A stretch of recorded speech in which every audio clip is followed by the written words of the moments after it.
NewsBreak26 in southwest New Brunswick. I'm Vicki Hogarth. Here's what's happening in our part of the world. New Brunswick's COVID-19 Winter Action Plan was unveiled on Friday and is currently in effect. This plan attempts to strike a balance that safeguards our mental and emotional health as well as our physical health. Our goal is to protect our healthcare system while minimizing the disruptions to your daily life. The tiered action plan is similar to the color-coded recovery plan the province has been following for the majority of the pandemic. This time there are just 3 different levels, with level 1 being the least restrictive. All health zones are currently in this level. In level 1, informal gatherings in homes have a 20-person capacity, and outdoor informal gatherings are limited to 50 people. Unvaccinated people, however, are encouraged to avoid informal indoor gatherings altogether. My advice to unvaccinated New Brunswickers is to avoid gatherings during the weeks ahead. You are at a high risk of becoming seriously ill with this virus. The Winter Action Plan has 2 more alert levels that feature increased restrictions, including household bubbles, lower capacity at restaurants, and no travel in or out of level 2 or level 3 areas, except for essential reasons. Individual health zones or the entire province could move to a more restrictive level if there are significant increases in cases, hospitalizations, or outbreaks. Dr. Russell cautioned that holiday gatherings could lead to a spike in cases in the new year.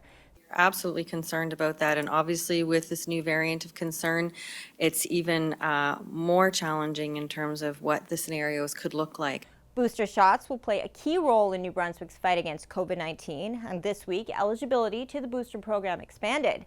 New Brunswickers age 50 and older can now schedule an appointment for a booster shot if 6 months have passed since their second dose of a vaccine. Canadian travelers who can't access the government's ArriveCan app or who just forgot to fill it out will no longer be forced to isolate for 2 weeks when crossing back into Canada. Many fully vaccinated Canadians, including some Charlotte County residents, are currently in isolation after returning from short trips to the U.S. and failing to pre-register on the ArriveCan app, which is a requirement for re-entry.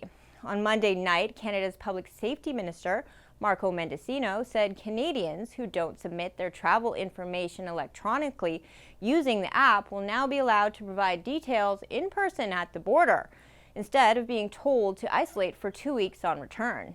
New Brunswick Southwest MP John Williamson says he's pressing Health Canada for immediate release of those already forced to quarantine due to failure to use the app. Finally, Campobello Island Mayor Harvey Matthews is calling on all levels of government to help find a solution to Campobello's isolation issues in the time of COVID-19. Matthews believes islanders should be exempt from using the ArriveCan app for short trips to the U.S. and should also have a fully subsidized ferry to the island. We're not just requesting an exemption for Campobello. We definitely want that, and we want a long-term solution, not just a short-term thing. During the pandemic, the provincial government has been subsidizing a seasonal ferry connection to the mainland to run year-round. But islanders are still required to pay for service fees that cost over $50 round-trip. The province has decided to stop funding the ferry, the only link from the island to the rest of Canada that doesn't require travel through the United States, at the end of December, now that crossing the international border for short trips is more feasible. But this, of course, requires travelers to have vaccination papers. I mean, I fully believe myself you should get vaccinated, but there's people that don't want to. That's their choice, right? They're supposed to be, and this isn't really giving you your choice, I guess. And on behalf of Council, Matthews sent a letter requesting a meeting with New Brunswick's Transportation Minister Jill Green, MP John Williamson, MLA Kathy Baucus, Premier Blaine Higgs, and Prime Minister Justin Trudeau to find a long-term solution to an issue that's been exacerbated by the pandemic. That's all the news I have for you. For more stories and live-streamed COVID-19 updates for the province, follow us on Facebook at CHCO.TV. A news and public affairs production of CHCO-TV, New Brunswick's only source for independent community television.